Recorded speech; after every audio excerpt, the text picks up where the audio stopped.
বন্ধুরা, আজকের গল্পের আসরে তোমাদের জন্য থাকছে গোপাল ভাঁড়ের শিঙা ফুকেছে। কথায় কথায় একদিন গোপাল তার বউকে বলল, মহারাজ আমাকে খুবই সুনজরে দেখেন। তাকে নানাভাবে সন্তুষ্ট করে যা অর্থ পাই তাতে আমাদের বেশ ভালোভাবেই চলে যাচ্ছে, কিন্তু আমার অবর্তমানে সংসার কিভাবে চলবে তা একবার ভেবে দেখেছো? তুমি অনাহারে থাকলে আমি তো মরে গিয়েও শান্তি পাবো না। আমার ছেলেটি তো আর আমার মতো হলো না। গোপালের বউ বলল, আমি তোমার মতো চতুর নই ঠিকই, কিন্তু চাতুরিতে আমিও কম যাই না। মহারাজ বেঁচে থাকলে আমারও কোনো অভাব হবে না। তার মতো দয়ালু এবং পরোপকারী সহায় থাকলে আমাদের ভাবনা কি? আমিও তোমার চেয়ে কম যাই কিসে শুনি? একবার পরীক্ষা করে দেখোই না। আমার কথা যে এক বর্ণ মিথ্যে নয় তার প্রমাণ দেব কালই, মহারাজের কাছ থেকে কিছু অর্থ নিয়ে এসে। পরদিন সকালেই এলোমেলো চুলে একখানি অতি সাধারণ শাড়ি পরে ম্লান মুখে মহারাজের সভায় গিয়ে উপস্থিত হলো গোপালের বউ। দরজার পাশে ঘোমটা দিয়ে একজন স্ত্রীলোককে দাঁড়িয়ে থাকতে দেখে মহারাজ মন্ত্রীকে বললেন, দেখো তো, একজন স্ত্রীলোক দাঁড়িয়ে আছে দরজার কাছে, তাকে জিজ্ঞাসা করো তার কি প্রয়োজন।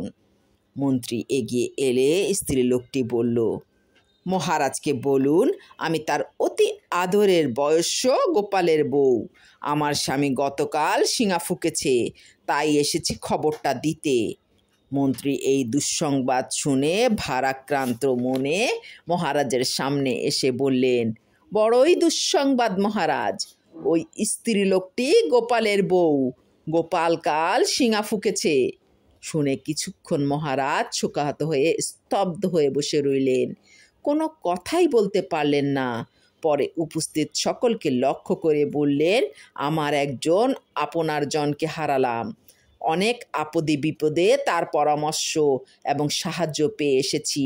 এরকম আকস্মিক মৃত্যু ভাবা যায় না। যাই হোক, মানুষের মৃত্যুর উপর তো আর কারো হাত নেই।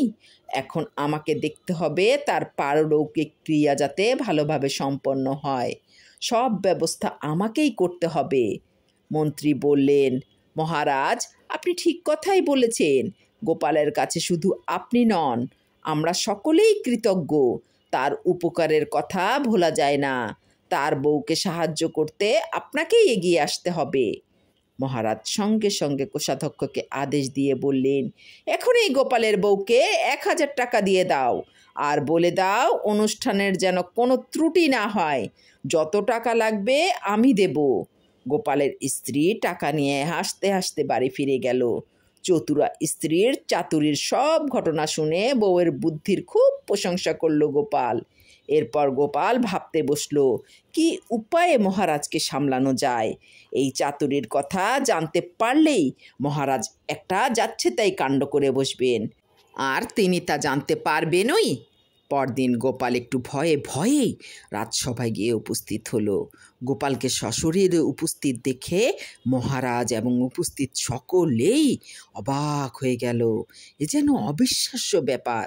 গোপাল সবিনয়ে মহারাজকে বলল, মহারাজ, কাল আমার বউকে আপনি 1000 টাকা দিয়েছেন এবং আরও দেবেন বলেছেন, তাই আজ আমি সেই টাকাটা নিতে এসেছি। মহারাজের সংযমের বাঁধ ভেঙে গেল। তিনি ক্রুদ্ধ কণ্ঠে বললেন, তুমি একটি ঠক, আর তোমার বউ আর এক ঠক। মেয়ে ছেলে যে এমন ঠক হয় তা আমার আগে জানা ছিল না।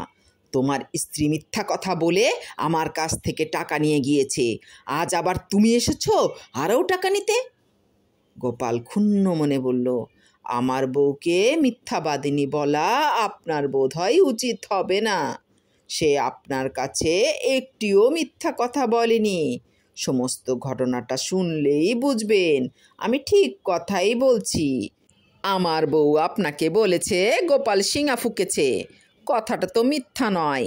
এই বলে গোপাল কাপড়ের ভেতর থেকে একটা শিঙা বের করে তাতে ফু দিতে দিতে বলল, এই শিঙাই আমি কাল ফুকেছিলাম। এর মধ্যে আমার বউয়ের মিথ্যাচার কোথায় দেখলেন মহারাজ? মহারাজ এবং সভায় উপস্থিত সকলে বুঝলেন চাতুরিতে গোপালের বউও কম যায় না। সকলেই গোপালের বউয়ের বুদ্ধির প্রশংসা করতে লাগলেন।